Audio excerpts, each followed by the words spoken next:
자, 안녕하세요. 부자이커님 모시고 오늘도 즐거운 재미있는 공매 이야기 나눠보도록 하겠습니다. 안녕하십니까? 안녕하세요. 네. 오늘 또 재미있는 걸 갖고 오셨는데 네. 오늘은 어떤 거예요? 자, 오늘은요. 네. 주제를 먼저 말씀해 주세요. 한강하면 떠올리는 것. 네. 라면. 아, 라면을 파는 편의점. 라면을 파는 편의점. 네. 그렇죠, 그렇죠, 그렇죠. 네. 네, 한번 어떤 내용인지 자. 보도록 하겠습니다. 자, 여러분들 여기 한강입니다. 네. 저는 좀 시골 촌놈이어가지고 한강 처음 와서 너무 놀랐어요. 네, 너무 좋아요. 저도 그랬어요. 너무 좋습니다. 그래서 최근에 제가 여름에 한강에 가서 요즘 취미로 좀 먹는 게 있는데요. 여러분들이 많이 보는 아마 이걸 거예요. 네, 라면. 이 편의점 너무 맛있어요. 라면에 맥주 네. 해가지고 이렇게 먹는 것. 네. 그리고 이 라면 살 때마다 좀 궁금하셨을 것 같아요. 네. 사람들이 너무 많이 와서 라면을 사고 그리고 맥주도 사고 여러 가지 막 사죠. 특히 라면뿐만 아니고 이렇게 과자 네. 부터 해가지고 많이 사갑니다. 그러면 이런 편의점은 어떻게 누가 왜 운영할 것인가? 네. 아마 그냥 많이- GS나 뭐 그런 데 사는 거 아니에요? 너무 궁금하셨을 것 같아요. 네. 그렇죠. 여러분들이 이걸 생각하시면 돼요.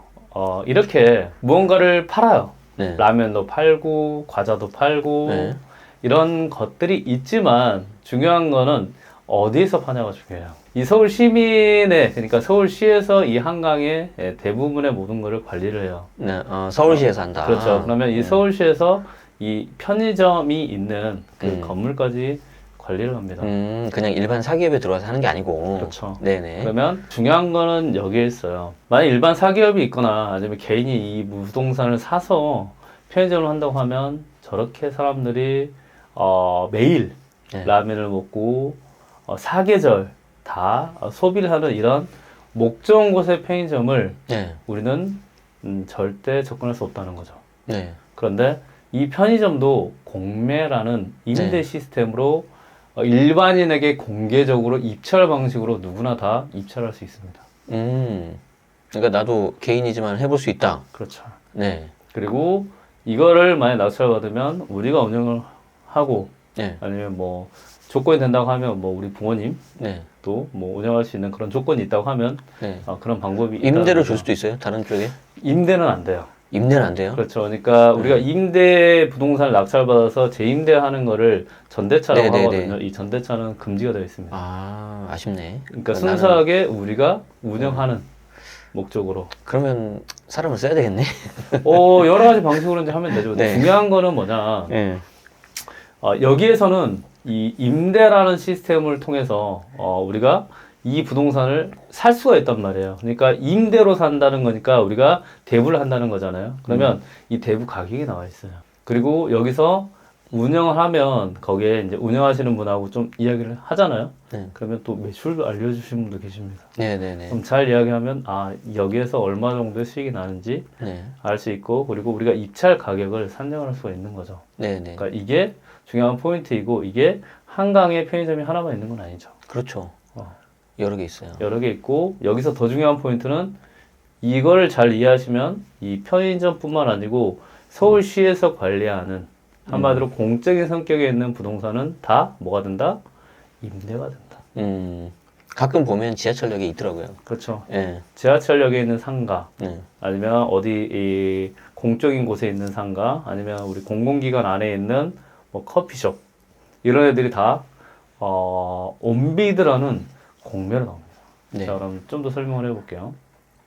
아마 요거는 너무 익숙하실 거예요. 이렇게 한강 뭐 잠원 3호점, 네. 뭐 3호점 해서 편의점 뭐 GS가 들어왔을 뿐이지 이런 건물은 임대를 하려고 했을 때 누구에게나 그리고 우리도 할 수 있다. 이게 이제 중요한 포인트입니다. 그럼 어디에서 할 수 있냐? 자, 이것 또한 이 온비드라는 시스템에 들어가서 우리가 입찰이라는 걸 할 수 있습니다. 네. 그러면 이게 이제 어떻게 진행이 됐었는지. 자, 이런 편의점 같은 경우는 보통 3년에 한 번씩 나오는 경우도 있고요. 오래 걸리는구나. 계약 인기가 기간이- 많으니까. 이제 뭐 여러 가지 사정이 있겠지만 편의점을 운영하시는 분도 여러 가지 시설이나 이런 게 들어가 있겠죠. 그래서 일단 그 공고문을 봐야 되는데 그래도 뭐 이런 상가 같은 경우는 3년, 2년 이런 식으로 진행된다고 생각하시면 됩니다. 네. 자, 그리고 나서 이제 지금은 다 낙찰이 돼서 지금 진행 중인 건 없어요. 네. 그런데 통합 검색으로 한강 공을 한번 검색을 해볼게요. 네. 그러면 이렇게 한강 관련된 임대할 수 있는 물건들이 다 나옵니다. 아, 여기 보니까 이제 한강공원 주차장 사용허가 대상자 선정을 위한 입찰 공고. 그렇죠. 여기 이제 임대. 그렇죠. 그리고 이런 식으로 해서. 한강공원 뭐 눈썰 매장, 아, 뭐 눈썰 저기에 매장. 뭐 무슨 테니스 이용장 이런 것도 다 임대가 된다는 거죠. 별게 다 있구나, 온비대. 그렇죠. 그러면 네. 이 임대를 누구한테 할 수 있냐? 우리가 할 수 있다는 거죠. 우리가 임대인인 것처럼 해서. 우리가 운영을 할 수 있는 거죠. 우리가 운영을 할 수 있는 거죠. 맞죠? 재임대 안 그렇죠. 된다고 했으니까. 그렇죠. 네. 운영을 할 수 있고, 그리고 이런 조건은 제가 아까 서울시 이 시민을 위한 거죠라고 말씀드렸는데 네, 왜 네. 그러냐? 이 조건이 보통 서울시 거주하는 사람에게만 아. 입찰을 할 수 있는 조건이 있어요. 아하. 그러면 우리가 서울시에 있는 어떤 그 시민을 위한 공간이다. 그러면 우리가 가평을 가거나 경기도로 갔다. 그럼 경기도에 있는 시민을 위한 공간이다. 아니면 다른 지역을 갔을 때 거기 위한 시민의 공간이다. 그러면 임대가 이 지역 사람만 입찰할 수 있겠구나라는 거를 기억하시면 돼요. 결국에는 내가 한강 저런 걸 운영을 하려면 네. 결국엔 서울에 거주해야 되겠네. 일단 그렇죠. 네. 이건 서울에 거주해야 됩니다. 이래서 서울 집중 현상이 있는 거 아닙니까, 지금? 네. 이 공원은요, 농담입니다. 한강공원만 있는 게 아닙니다. 네, 네, 네. 자, 네. 가보겠습니다. 자, 그럼 여기서 보면 이게 나와 있어요. 네. 한강 잠실 임시 매점 2호. 나 저 어디 있는지 알 것 같은데. 네네네. 네. 그리고 이거는 이제 잠실 한강 2호점 이렇게 편의점에서 진행이 됐던 그런데 여기 보면 네. 얼핏 딱 봐도 금액이 크잖아요. 네네네. 이건 뭐예요? 임대는 이건- 아닌 것 같은데. 이게 이제 그 최저가 최저가. 2억 7천 정도에 이제 네. 운영할 수 있는 그 가격이고요. 그리고 아, 근데 이게 2억 7천이 와 비싸다고 생각을 하잖아요. 그런데 네. 여기서 1년간 나온 매출을 생각을 하면요. 여기서 기본적으로 저 금액이 1년 단위인가요? 저거를 연단인가요? 보통 연단입니다. 보통은 연단이라는 네네네. 거죠. 우리 네네. 지난번 살펴본 농지연금처럼. 그렇죠. 농지연금보다 갑자기 이걸 보니까 좀 금액이 확 커져서 그러긴 한데 나오는 매출 자체가 그럼요. 다르니까 저 라면만 해도 얼마나 많이 팔리겠어. 라면뿐만 아니고 뭐 일반 편의점은 비교할 수가 없죠. 얼마 전에 불꽃놀이 했었잖아요. 네, 맞아요. 근데 저는 이제 사람 너무 많아서 네. 예전에 가보고 지금은 안 가는데 네, 네, 그날 네. 하루에 4천만 원어치 팔렸대요. 그러니까요. 편의점에서. 네. 네. 그럼 거기에 이제 순수 마진을 따져보면 네. 얼마 정도의 지금 돈이 네. 벌릴 수 있는지가 계산이 됩니다. 네. 근데 이것도 더 중요한 게 뭐냐? 리스크가 최소화된다는 거죠. 왜냐면 내가 운영하다가 못하면 이거는 네. 운영을 안 하면 되니까요. 근데 그게 무슨 말이에요? 운영을 하다가 못한다. 운영을 했는데 음. 한 1년 단위로 만약에 계약이 돼 있다. 네. 그러면 딱 1년까지만 내가 만약에 안 좋았다. 음. 하면 1년까지만 운영을 하고 그만두면 되는 거예요. 근데 음. 일반 상가 같은 경우는 편의점을 운영을 하고 했을 때 매출이 안 나오더라도 네. 이게 다른 사람에게 상가가 넘어가기 전까지는 계속 운영을 해야 되거든요. 손해를 보면서도. 네네. 근데 임대는 그런 시스템은 아니라는 거죠. 네. 어쨌든 그런 부분도 있다는 거. 자, 그리고 나서 이제 이게 이 온비드 공고에 나와 있는 거고 네. 여기서 중요한 건 뭐냐? 음. 이 한강 잠실 임시 매점 2호점을 조회수가 약 274명만 조회한 겁니다. 이게 중요한 포인트인데 네. 아마 처음 겪어보신 분들은 이게 이 정도 예, 와닿지가 않아요. 많은지 적은지. 많이 이렇게 검색한 거 아니야? 라고 설명할 수 있는데요. 네. 보통 우리가 경매 물건, 네. 뭐 서울에 있는 한강에 있는 아파트, 뭐 보면 저기서 최소 1,000, 최소 2,000, 2,000. 막 이렇게 나오는데, 네. 요거는 정말 목 좋은 곳에 서울 시민이라면 누구나 가서 사 먹는 네. 그런 곳에 편의점이 약 4분의 1에서 5분의 1 정도 조회수밖에 안 된다는 거죠. 네네. 그리고 중요한 거는 그만큼 사람들이 아직까지 온빈 시스템을 통해서 한강에 있는 편의점을 내가 운영할 수 있는 권리를 살 수 있는 걸 모른다는 거죠.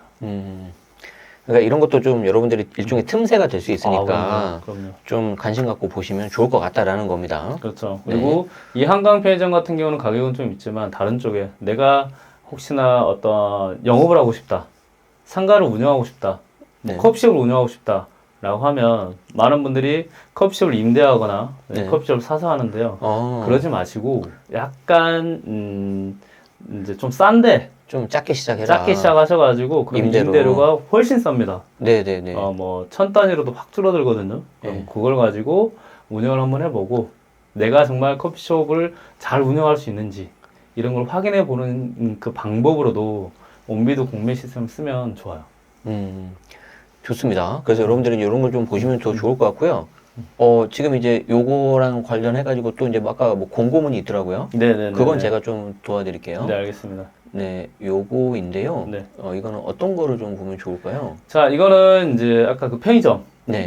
여러분들이 입찰을 이제 관심 있는 분들이 계실 거잖아요. 아까 그러면- 본 건 여러분들이 온비드 그냥 화면이고, 그렇죠, 그렇죠. 거기에 보면 이런 공고문이 있습니다. 그렇죠. 그래서 이 입찰 공고문을 보고, 내가 어떤 조건이 돼야 이 입찰을 할 수 있는지가 나온 거예요. 네. 보면, 이제 송파구 자민 출동해가지고 이렇게 돼 있고요. 주소 다 나와 있고. 네네. 저 내려보시면, 네. 여기에 이제 여러 가지가 있습니다. 자, 여기 사용 허가 기간이 있죠. 네. 요거는 1년간이네요. 1년간 이렇게 사용 허가를 할 수 있다라고 돼 있고, 네. 저기 보면 1회 한해 2년 이내에 갱신 가능하다. 그러면은 뭐 맥스 3년까지도 하는 건가요? 그렇죠. 그러니까 어. 내가 만약 운영했는데 장사가 잘 돼. 힘들거나 아니면 힘들어. 버거우면 1년 어. 안에 그만둘 수 있고, 어. 만약 장사 잘 돼요. 그러면 연장하는 거고. 그래서 2년 더 연장하면 총 3년까지 가능하다는 거죠. 나쁘지 않네요. 네, 물론 이제 뭐 장사 잘 되면 더 하고 싶겠지만 그렇죠, 그렇죠. 괜찮죠. 그리고 저거는 이제 입찰 금액이라고 네. 생각하시면 되고요. 그리고 어디에 입찰을 해야 되고, 그리고 개찰은 어디에 해야 되는지, 그리고 네. 개찰은 언제 하는지가 이렇게 나와 있다고 생각하시면 됩니다. 네. 그리고 우리가 중요하게 봐야 될 건 저 입찰 참가 자격이에요. 이 참가 자격. 네, 네. 여기 보면 서울특별시 주소라는 네. 게 이제 중요한 조건이고요. 그리고 입찰 참가 마감일 기준 우리 세금 그치. 중요하잖아요. 여기서도 세금 중요합니다. 체납하면 안 돼. 네, 이거 체납하면 안 돼요. 네. 체납하면 이거 임대도 할 수 없습니다. 그럼요. 네, 그리고 뭐 지자체도 마찬가지고요. 그리고 네. 쭉 내려보시면 이제 입찰 방법은 온비드로 할 수 있다. 온비드 이제 공매가 좋은 게 여러분들 다 전자 입찰을 합니다. 맞아요, 네, 맞아요, 그렇기 때문에 맞습니다. 특히 이제 직장 다닐 때는 네, 저도 네, 뭐 이렇게 경매를 가면 법원을 네. 가야 되잖아요. 맞아요. 근데 이거는 전자 입찰이 가능하니까 네, 네, 참고하시면 네, 네. 좋을 것 같아요. 맞습니다. 그래서 이 온비드 시스템을 통해서 우리가 조금만 더 관심을 가지면 큰 돈이 아니더라도 뭐 사업을 할 수 있는 아이템, 네. 그리고 뭐 당연히 관심을 가지면 부동산을 살 수 있겠죠. 네. 이런 거를 여러분들께 좀 알려드리고 싶어서 가져와 봤습니다. 여기 나온 것처럼 이제 전대는 안 된다. 맞습니다. 그리고 특히 이제 이 전대라는 것도 재임대기 때문에 음. 개인으로 받아서 그 개인이 법인을 설립해서 주는 것도 안 된다. 맞아요. 지금 이 말입니다. 네네네, 맞습니다. 그리고 여기서 보면 입찰 보증금은 내가 입찰하고 싶은 100분의 5, 그러니까 5%의 네. 입찰 보증금을 이제 입찰을 하시면 그다음에 이제 낙찰이 되면 이제 나머지 내고. 나머지 내고 진행하시면 됩니다. 보통 10% 정도 하는데 여기는 5%네요. 네네네. 보통 임대는 5% 정도 네. 생각하시면 됩니다.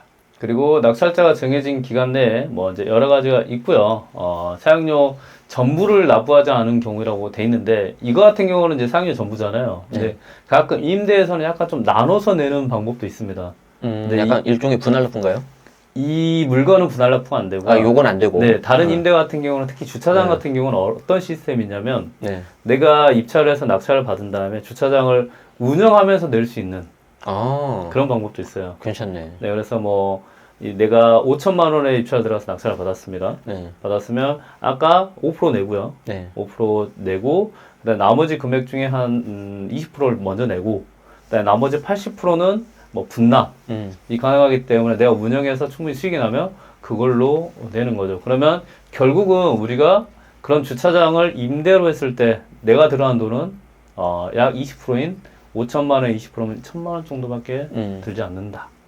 라는 그런 임대에서도 여러 가지 투자 팁이 있다는 거죠. 네, 다음에도 또 이제 그런 사례들을 이제 가져와서 설명 주실 것 같습니다. 그럼요. 네. 그리고 요거는 이제 어떻게 한다. 여기 네. 분할납부 신청서 있네요. 네네, 여기 분할납부 신청서. 네, 저 분할납부 신청서를 보면 그게 어떤 방식으로 분할납부할 수 있는지. 그래서 이거는 우리가 생각하는 경매나 공매에서 낙찰 받고 나서 전부 돈을 내는 방식이 아니고 네. 운영을 하면서 분할을 납부할 수 있기 때문에 우리가 실제 들어간 돈은 훨씬 더 적다. 좀 부담이 거죠. 좀 덜 수 있을 것 같습니다. 그렇죠. 네. 그리고 한번 운영을 해보시면요. 중요한 건 뭐냐면 2024년 지금 11월에도 이렇게 사람들이 관심을 안 갖는데 2034년 11월에도 관심을 가질까요? 아마 여기는 계속 틈새일 겁니다. 왜냐면 한강공원에 있는 편의점 GS니까 일반인이 운영하는 거 아니야? 라고 다 생각할 것이고 네. 주변에 보는 시청이나 이런 공공 장소에 있는 그런 주차장이나 커피숍도 저거 누군가 운영하겠지라고 생각해서 놓쳤을 때 여러분들은 이 정보를 알고 임대를 통해서 노후 대비뿐만 아니고 내가 직접 운영할 수 있는 경험까지 일석이조의 효과를 얻을 수 있죠. 한강 여러분들이 이제 가시면 이제 구경도 좀 하고 그렇죠, 그렇죠. 이제 지금 제가 이제 무릎 때문에 달리기를 못 하고 있는데 네네. 이제 그러다 보니 이제 라면도 좀 먹는단 말이에요. 네네네. 이제 라면만 드시지 마시고 네네네. 좀 이런 내가 실제 이걸 운영해 보는 건 어떨까? 네네. 물론 이제 사람 써서 할 수도 있는 거니까 네네네. 한번 고민해 보시면 좋을 것 같아요. 아, 그럼요, 맞습니다. 뭐 다음에는 또 어떤 게 있으실까요? 좀 일단 재밌는 거? 다음에는 제가 또 공매로. 주로 이제 공매인데. 네, 일단 네, 우리가 좋아하는 거는 소액이잖아요. 네 소액 소액으로 그래도 좀 돈 벌 수 있는. 어떤 거 예를 들어서? 일단은 공매 관련해서 이런 임대 물건도 제가 또 가져오고요. 네. 그리고 네. 우리가 이제 아마 제네시스 방님께서 아시겠지만 네, 우리 1가구 1주택 그 세금 혜택이 많잖아요. 네. 뭐 비과세가 있는데 네, 사실 월세에 대한 비과세를 많은 분들이 모르시더라고요. 네, 네, 그걸 네. 이제 다가구라는 이제 시스템을 아, 네, 네, 특히 네, 네. 공매로 경매가 아닌 공매로 싸게 낙찰 네. 받을 수 있는 게 있고 그다음에 공매뿐만 아니고 또 신탁 공매라는 시스템이 또 있습니다. 네, 그래서 이 신탁 공매로도 이렇게 충분히 내가 직장에서 받는 그 월급 네. 외적으로 세금 네. 없이 월세를 받을 수 있는 그런 물건에 대해서 좋아요, 좋아요, 설명하는 시간을 종종 가지겠습니다. 뭐 그런 것도 있잖아요. 동상 경매도 있잖아요. 아니, 동상 공매 같은 거 있잖아요. 아, 예를 들어서 뭐 네. 정말 그냥 처음에 내가 한번 이 사이클 한번 돌려보고 싶다. 네네네. 예를 들어서 뭐 세관에 걸린 네네. 명품이라든지 네네. 그런 것도 한번 갖다 아, 알려주세요. 그것도 있고요. 네. 또 저는 그래요. 이제 우리가 각자 경험이 많잖아요. 어떤 네. 경험이냐, 뭐 사진 찍는 경험이 있으실 거고, 네. 자전거 타는 경험이 있을 것이고, 러닝하는 경험이 있을 거고, 그러다 보면 우리는 그 장비에 대해서 관심이 많거든요. 맞아요. 근데 이 장비가 우리가 뭐 당근이나 아니면 뭐 여러 가지 중고 사이트에 사는 방법도 있지만 네. 공매로 사는 방법도 있어요. 맞아요. 그게 무슨 말이냐? 우리가 사진기 있잖아요. 네. 사진기를 잘하면 우리 제주도에서 여행 와서 사진기를 잃어버리고 그냥 가신 분들 많아요. 그럼 이런 걸 수거해가지고 경찰서에서 가지고 있거든요. 네. 그러고 나서 이게 공매로 나옵니다. 어쨌든 뭔가 처분을 해야 되니까 네, 물론 근데 계속 찾다가 안 되면 중요한 거는 이게 네. 뭐 30만 원, 50만 원, 100만 원짜리가 만 원에 네. 나와요. 씨, 이거 해야겠다. 그 알기만 하면 돈 되는 거예요. 알기만. 이제 그거 분명해서 또 재당근하는 사람이 있겠다 네. 보니까. 정말 있습니다. 그리고 네. 자전거. 네. 자전거도 엄청 많이 나오고요. 왜냐면 뭐 고가 자전거도 있잖아요. 네, 맞아요. 네. 근데 중요한 거는 경험이 있어야지 그걸 맞아요, 맞춰볼 수 맞아요. 있다는 거죠. 그래서 저는 개인적으로는 이제 그런 걸 한번 작은 걸 먼저 한번 시작을 해보시고 그럼요. 거기서 조금씩 늘려 나가다 보면은 이제 익숙해지고 맞습니다. 이게 좀 되니까 네네. 계속해서 그런 좋은 사례 알려주시면 감사하겠습니다. 알겠습니다. 오늘도 고맙습니다. 네, 감사합니다.